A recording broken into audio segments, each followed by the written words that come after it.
China is investable, in my opinion at this point. I've never invested in China long or short. Why is that? I think that investments in China could be confiscated. I think there's a risk of that, end quote. Obviously, with a significant percentage of the Daily Journal's marketable securities invested in BYD and Alibaba, you feel differently. Please explain why you are right. Well, of course, only the future knows who's going to be right. But China is a big modern nation. It's got this huge population and this huge modernity that's come in the last 30 years. And we invested some money in China because we could get more value in terms of the strength of the enterprise and the price of the security than we could get in the United States. Other people, including Sequoia, the leading venture capital firm in the United States, have made the same decision we have. But I'm sympathetic to Gunlocker. If he's nervous, he doesn't have to join us. Different folks have different opinions. I feel about Russia the way he feels about China. I don't invest in Russia, so I can't criticize Gunlock's point of view. It's just I reached a different conclusion. Charlie, you and Warren have been making concentrated investments since the 1950s. Many of these investments have led to gains, but even more impressively, none of them have led to significant losses. As far as I can tell, neither one of you has lost more than a few percentage points of equity on any single investment. Daily Journal has recently bet a large amount of its capital on Alibaba and foreign traded stock. It's also taken on an additional $40 million in margin debt to make these investments. What makes you so sure that these investments won't lead to a substantial impairment of Daily Journal's equity capital, which would impact the company's ability to reinvest the resources needed to develop the company's software operating a business? Well, of course, if you invest in marketable securities, you have the risk that they'll go down and you'll lose money instead of make it. But if you hold a depreciating currency, that's losing purchasing power.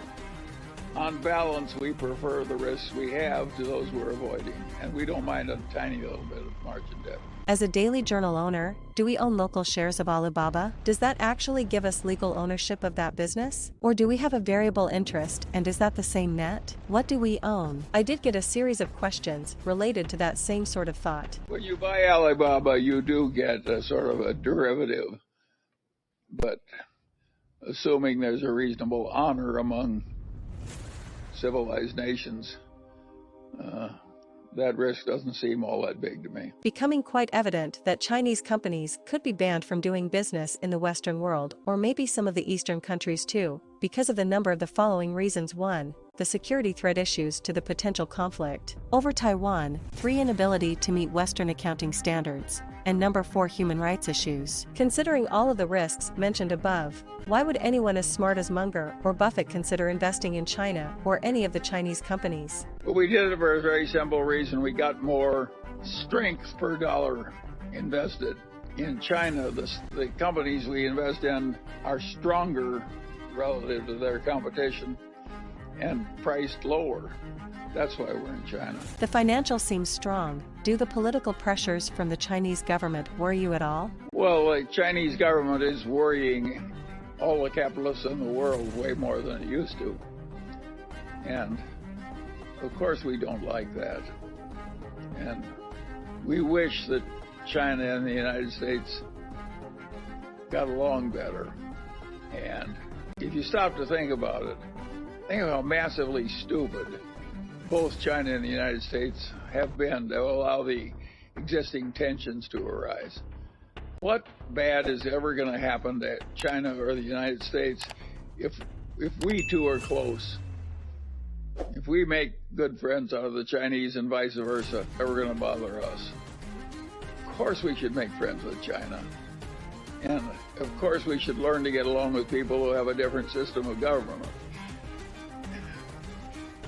We like our government because we're used to it and it has advantages of personal freedom. China could never have handled its life with a government like ours. They wouldn't be in the position they're in. They had to prevent 500 million or 600 million people from being born in China. They just measured the women's menstrual periods when they came to work and aborted those who You weren't allowed to have children. You can't do that in the United States, and it really needed doing in China. And so they did what they had to do using their methods. And I don't think we should be criticizing China, which has terrible problems because they're not just like the United States. They do some things better than we do. They should like us and we should like them. So I'm totally, I think nothing is crazier than people who foment resentments on either side of that one. Thank you for watching video. Please like and subscribe Grow Up YouTube channel and follow us on social media.